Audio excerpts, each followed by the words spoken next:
오늘 착착착 말씀드리겠습니다. 저 원격 산업협의회는 왜 만들었냐면 타다 아시죠? 타다. 타다 그 금지법 발의했을 때 저는 그 당에 있었습니다. 근데 그때 여러 이게 과정들을 봤는데 저는 그 보수당에 좀 실망을 했어요. 왜 그러냐면 타다 금지법 보수당도 찬성했거든요. 근데 그거 보시면 저는 참 제가 믿었던 자유의 가치나 이런 것들에 대한 좀 배신감을 느꼈습니다. 그런데 타다도 잘못했죠. 그 대표님께서 이런 거는 안 쓰셔야 된다. 그 페이스북 맨날 그 글 쓰고 이런 거 보면은 정치인들 약간 건드리는 게 되게 많았어요. 이게 규제나 이런 것들은 좀 국가의 중대사한 것들은 되게 무겁게 받아들여야 되는 기업가들도 너무 이렇게 뭐 세게 말하고 타다도 사실은 너무 잘한 것도 많지만 그 이면에 좀 우려들이 많았거든요. 일론 머스크도 여러 가지. 그래서 그런 것들을 보면서 타다 대 어느 단체가 되면 안 되겠다. 그러니까 택시 조합이나 타다 대 1대1로 기업과 그 협회가 1대1 구도를 만들면 필패구나 싶어서 처음에 저희 닥터나우도 닥터나우 대 약사회, 닥터나우 대 의협 이렇게 프레임 잡히는 걸 제가 극도로 조심했습니다. 왜냐하면 마치 개인이 한 기업의 영달과 어떠한 협회의 어떠한 이권이 충돌됐을 때는 개인 기업의 손을 들어주기가 국민들에게도 쉽지 않습니다.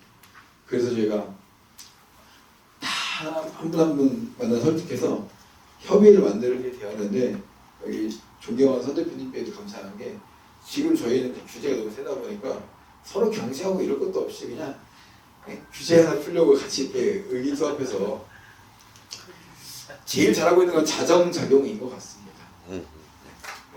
안 해야 될 것들, 그러니까 위법성을 떠나서 조금 이렇게 도의적으로 하면 안 되는 것들 이런 거에 대해서 공부를 좀 같이 많이 하고 있습니다. 자, 저희 닥터나우가 조금 아직까지는 점유율이 좀 있는 편인데 저희는 처음에 사실 그랬습니다.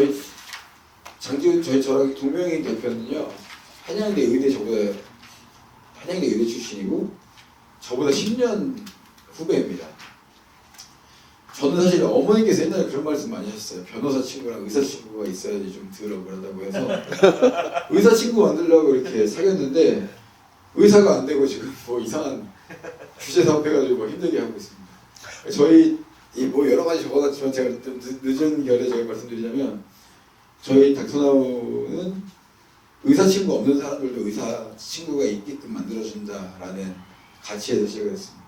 언제나 조금 이렇게 진료까지는 아니더라도 내 몸이 좀 이상한데 나 여기 아픈데 괜찮아? 나 어디 가야 돼? 생각보다 그 어디 가야 되는지 잘 모르겠더라고요. 그래서 그런 것들을 좀 해결하고자 만든 회사입니다. 저는 오늘 그 디지털 헬스케어라고 말씀드려서 사실 좀 무거웠는데 굳이 이렇게 좀 찾아보니까 저는 얼마 전에 이런 기사가 생각나더라고요. 우리나라도 그렇고 G7 국가도 그렇고 대부분 OECD 국가들이 의료 분야에 쓰는 비용이 굉장히 높아지고 있습니다. 왜 그러냐면 제가 이해한 바로는요 국민들의 어떤 삶의 환경이나 체질에 따라서 옛날에는 우리 아버지들, 어머니들은 뭐 아프면 병원 가서 처음 먹고 약 먹었잖아요. 조금 예방의학적 관점에서 접근을 많이 하는 것 같습니다. 그리고 그런 국민적인 어떤 수준을 뒷받침하기 위해서 정부 정책도 이쪽 헬스케어 쪽에 많이 투입이 되고 있는 것 같습니다. 우리나라의 기준으로 지금 약 한 10% 정도가 의료비로 지출이 되고 있는데요. 이거는 해외와 선진국 사례를 포함해서라도 뭐 결코 낮은 수치가 아니고 점점 얼마까지 증가하다가 작년부터 조금 하락하는 추세이긴 합니다. 그만큼 지금 그 헬스케어 쪽에 쓰이는 비용이 굉장히 많아지고 있습니다. 저는 그렇게 봤습니다. 저희는 아까도 말씀드렸지만 그냥 이렇게 배가 아픈데 뭐 열이 나는데 혹은 뭐 속이 좀 쓰린데 하다가 못 참겠으면 병원을 가서 약을 타고 주사를 받는 지금까지의 어떤 흐름에서 헬스케어를 도입한다면 조금 이렇게 많이 물어보고, 그러니까 사실 여기 선생님도 계시지만 많이 물어볼 수 있는 기회가 없습니다. 주변에 의사가 없으면 여기 계신 분들은 뭐 친구분들도 계시고 할 수 있죠. 많이 물어보고 하는 게 정말 쉽지가 않습니다. 근데 많이 물어보다 보면은 저는 이제 의료인 아니니까 좀 조심스럽지만 단서가 나올 수도 있다고 저는 믿고 있어요. 여러 가지. 그리고 그 흐름들을 기록을 해야 됩니다. 저는 헬스케어와 디지털 헬스케어가 비슷해 보이지만 뭐가 달라 하면은 기록이라고 봅니다. 헬스케어와 진료는요, 의사 선생님들이 진단할 수가 있지만 디지털 헬스케어의 특장점은 모든 것들을 기록해야 됩니다. PHR이라고 해서 결국에는 헬스 리코드라고 하는데, 리코드가 사실 디지털 헬스케어의 핵심이라고 보고 있습니다. 의사 선생님들도 똑똑하시지만 다 기록 못합니다. 그렇기 때문에 본인 환자의 이력들이나 이런 것들을 굉장히 정리하고 기록하는 게 굉장히 핵심이라고 보고, 많은 분들이 비대면 진료 하면은 사실 비대면 진료라는 말을 사실 제일 잘 안 쓰려고 합니다. 그 이상한 단어라고 아까 말씀하셨지만 원격 진료와 원격 의료가 맞습니다. 그래서 이 원격 진료의 핵심은 처방의학에서 예방의학으로 조금 이렇게 조금 터닝을 하는 그런 단계에 있는 것 같습니다. 사례들을 말씀드리면 그런 것 같습니다.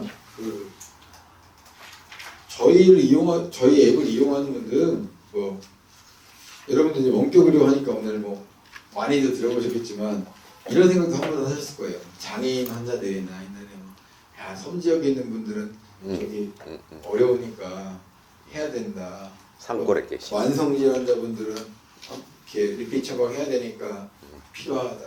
근데 그 차원이 아니에요. 사실은 저희가 직접 목격한 비대면 진료는, 원격 진료는 코로나 때 한시적으로 풀렸습니다. 근데 대부분 쓰시는 분들은 그런 분들이 아니에요. 그런 분들 사실 중증 환자거든요. 이렇게 신부전증, 뭐 고혈압, 당뇨 환자분들. 근데 그게 아니라 사실 저희를 쓰는 분들은 이제 좀 물리적으로 접근성이 어렵거나 좀 어려움을 호소하시거나, 예를 들어 그러면 맞벌이 부부인데 맞벌이 부부가 생각하면 또 이렇게 생각하시죠. 아이가 아프니까 소아과질을 해야 된다. 그것도 아니에요. 맞벌이 부부인데 본인이 아픈데도 아이가 있어가지고 좀 이렇게 어려운 분들, 내원하시기 어려운 분들, 그런 분들이 옛날에 아이들 키우실 때 그렇잖아요. 다 희생하잖아요. 그런 것처럼 뭔가 이렇게 본인이 아픈데 끙끙 참고 이런 분들이 너무 많았어요. 그리고 회사원들인데 요즘 이제 MZ 많이 하잖아요. 그 회사원분들이 이제 내원에서 뭐 하면 기다려야 되고 등등 해서 반반차를 쓰고 막 그래야 됩니다. 그만큼 원격 진료의 수요가 옛날에는 조금 이렇게 드라마틱한 환경에서 펼쳐졌다면 지금 코로나로 한시적으로 전 국민에게 보편화되게 이렇게 한번 운영되다 보니까 생각보다 그 수요는 아주 우리 가까운 곳에 있었다. 그런 것들을 많이 느끼고 있습니다. 그래서 그 결과 1379만 명이 비대면 진료를 경험했습니다. 코로나 3년 동안. 30%는 좀 안 될 것 같은데요. 꽤 많은 국민들께서 거기 원격 진료에 대해서 경험을 하셨고 3,600만 건 이상 비대면 진료가 실시되었습니다. 뭐 만족도는 당연히 말할 것도 없고요. 이 의료사고가 없었던 거에 대해서는 아마 경증 환자 위주로 비대면 진료를 받았기 때문에, 또 코로나라는 특수한 환경에서 일단 병원부터 가지 마. 좀 간단한 처방은 병원 가지 마. 거기 가면 이제 감염될 수 있으니까. 라는 관점에서 봤기 때문에 그런 것 같습니다.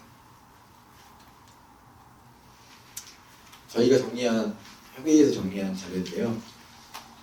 뭐 여러 가지 했지만 이 G7 국가의 사례를 저희가 각 해외 그 루펌에 의뢰해서 받은 자료입니다.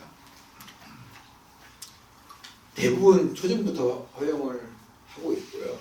또 약배송까지도 많은 거에 허용을 하고 있습니다.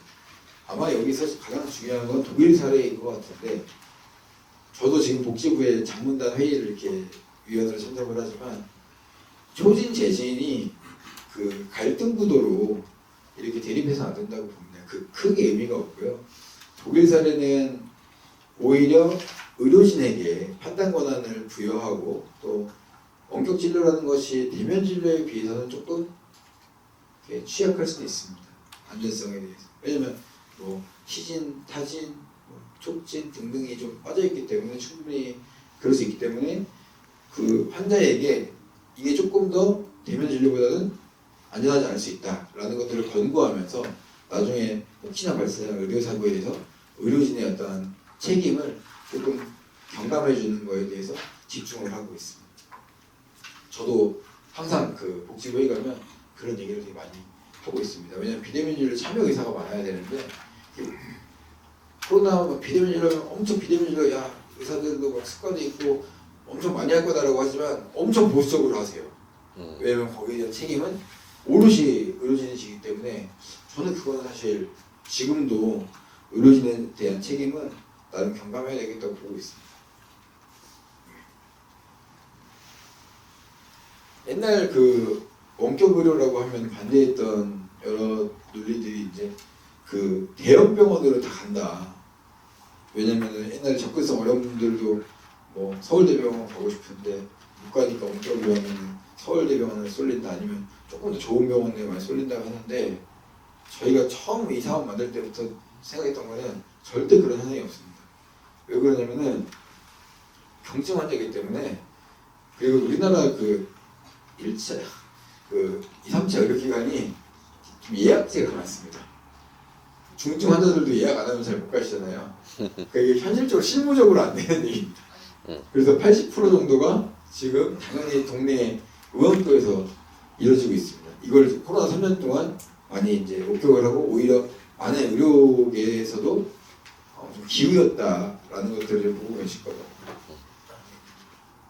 그리고 이제 가장 중요한 건 민감 정보라고 해서 환자 개인의 정보를 유출할 수도 있다.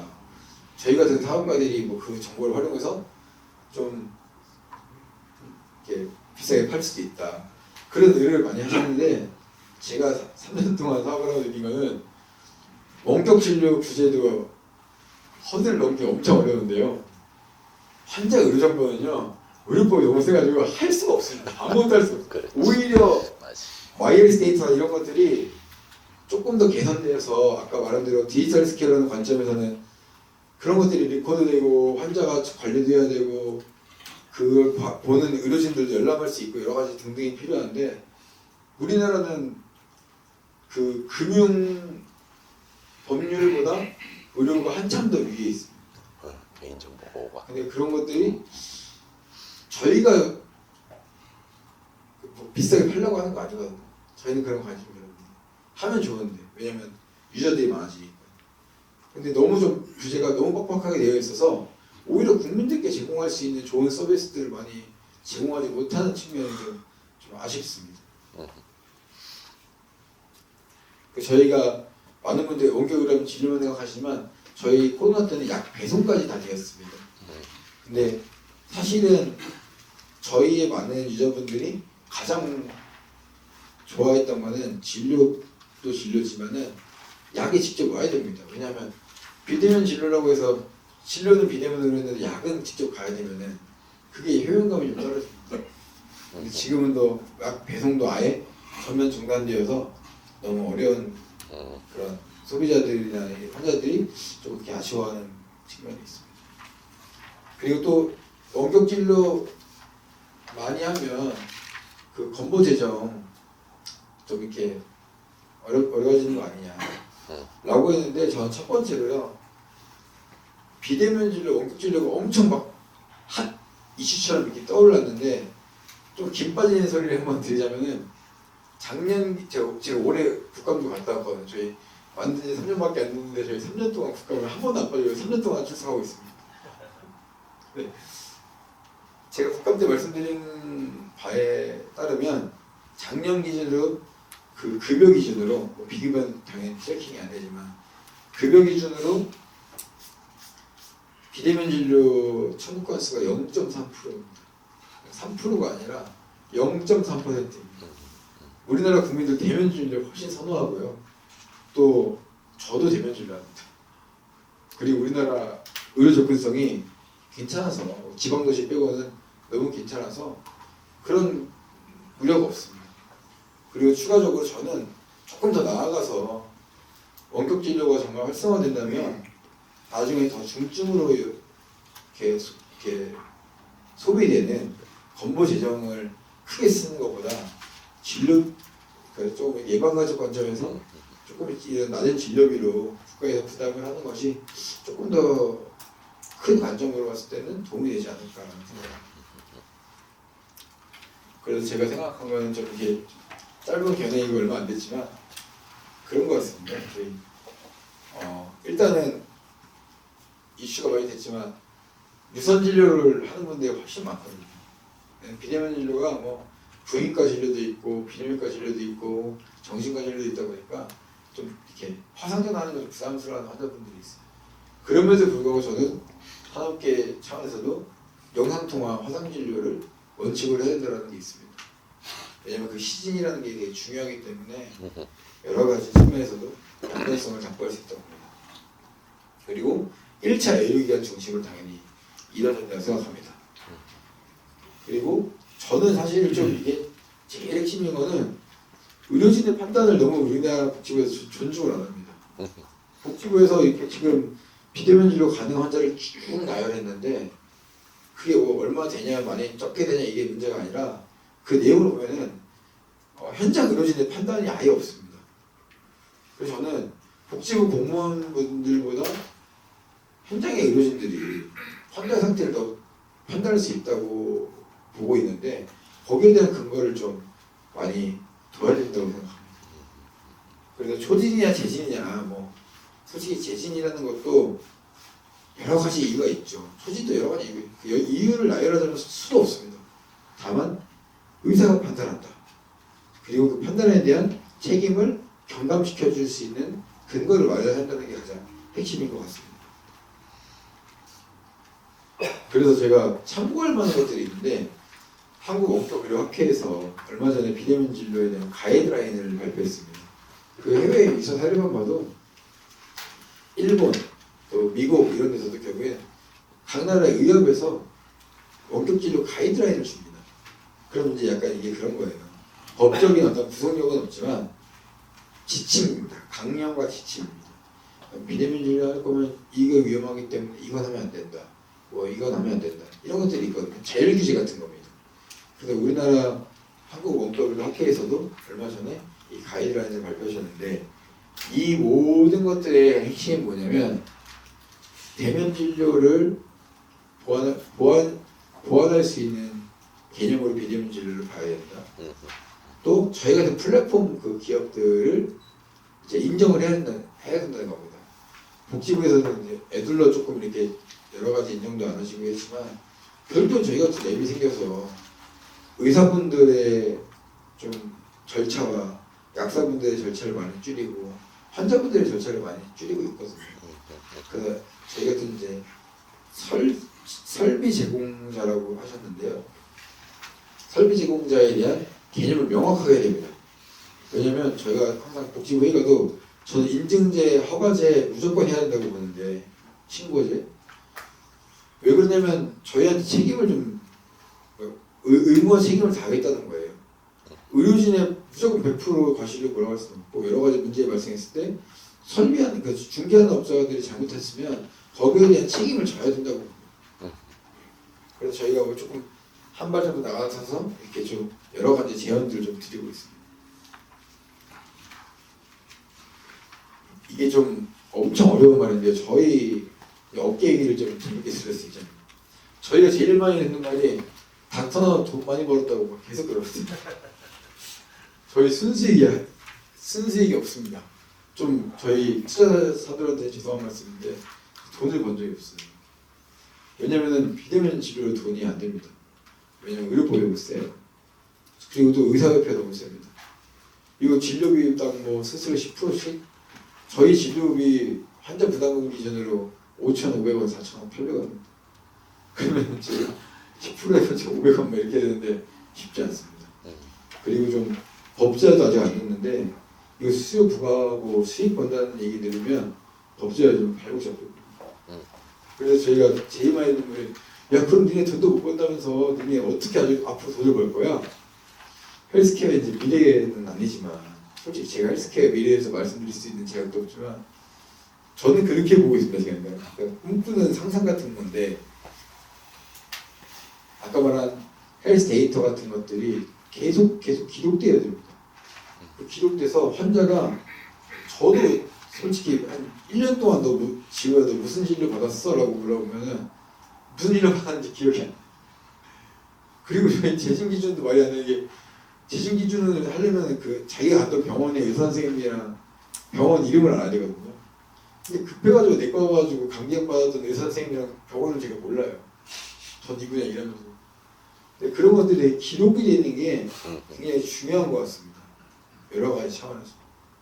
그리고 더 나아가서는 저희 앱에서 지금 처방전 완전 저장까지는 안 되지만 그게 의료법상 안 되지만 그런 것들을 수기로 좀 이렇게 하려고 하고 있습니다. 수기로라도 왜냐면 그 의료법상 문제가 되지 않으면 수기로라도 본인이 어떤 약을 복용했는지 그 복용 이력 같은 것들을 좀 이렇게 수기로라도 하려고 합니다. 그리고 정말 상상 같은 건데 이제 미국에서는 블루투스 청진기 같은 것들도 좀 개발이 되고 있다고 듣기만 했습니다. 직접 보신 것도 있고 그런 것들이 개발되고 있습니다. 그래서 오히려 저희한테 그 삼성전자가 좀 이렇게 제안을 하는 저희가 너무 작은 조직이라 못했는데 오히려 삼성전자에서도 이렇게 TV에 이런 앱들이 있지 않습니까? 저희랑 제휴를 하자고 하더라고요. 이렇게 어르신들이나 이런 핸드폰 잘 모바일 접근성이 어려운 분들한테 이렇게 TV 같은 거에서 접선을 하면은 원격질로 할 수 있게 이렇게 하자는 말씀이었으니까 저는 오히려 나중에는 집에서 이렇게 경증 같은 것들은 하고 반복 처방 환자분들은 집에서 진료실이 차려질 수도 있다. 리브레드를 보면은 되게 정확도도 있고 하잖아요. 그래서 오히려 이렇게 집에서 뭔가 이렇게 무조건 대면 진료가 원칙이지만 원격 진료로서 집에서 할 수 있는 블루투스 청진기나 여러 가지들이 충분히 나올 수 있다. 아직까지는 좀 검증 단계인 것 같습니다. 저 웃으신 분이 의사십니다. 네네네.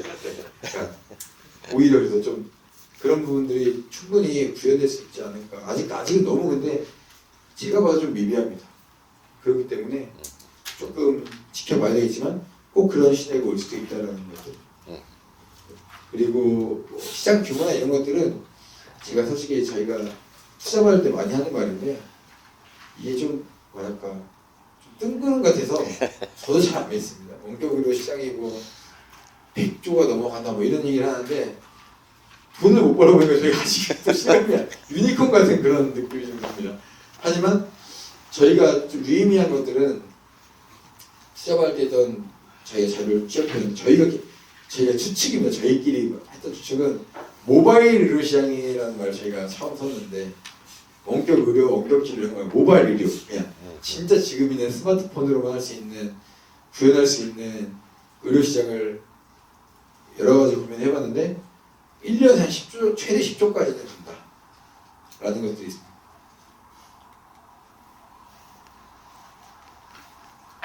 여러 가지 제가 오늘 좀 늦게 왔기도 했고 제가 좀 가감없이 말씀드렸는데 분명히 제 말에 여러 가지 뭐 모순이 있을 수도 있고 또 아니면 현장에 진짜 제가 의사가 아니까 현장의 의견이 좀 다를 수 있습니다. 하지만 저희가 겪었던 그 지금까지 닥터나우가 한 500만 건 이상 했었거든요. 상교실로 중계를 그때 어떤 저희의 경험은 원격 진료가 더 이상 그 뜬구름 잡는 소리 아까 유니콘처럼 막 100조 시장 이런 건 모르겠지만 절대 뜬구름 잡는 소리가 아니다. 그리고 또 이거는 그냥 제가 좀 여러 가지 철학도 있고 뭐 그랬던 상황에서 원격 진료가 코로나 때문에 왔습니다. 우리나라는 적어도 우리나라는 원격 진료가 코로나 때문에 왔습니다. 코로나 때문에 얼마나 많은 분들이 희생했습니까? 그래서 우리 인류가 진일보하면서 인류의 생에서 얻은 값진 교훈은 확실하게 발전을 시켜야 된다는 제 가치 철학이 있습니다. 근데 우리나라의 오피셜은 무조건 코로나 때문에 왔습니다. 코로나 아니었으면 절대 안 왔습니다. 지금까지. 코로나 때문에 한시적 허용되면서 왔는데 좀 이렇게 우리 인류가 진일보할 수 있는 여러 단계에서 가지고 가야 될 교훈과 이런 것들은 좀 함께 가야 된다는 생각이 있습니다. 그래서 제가 좀 짧게 말씀드렸지만 경청해서 감사합니다.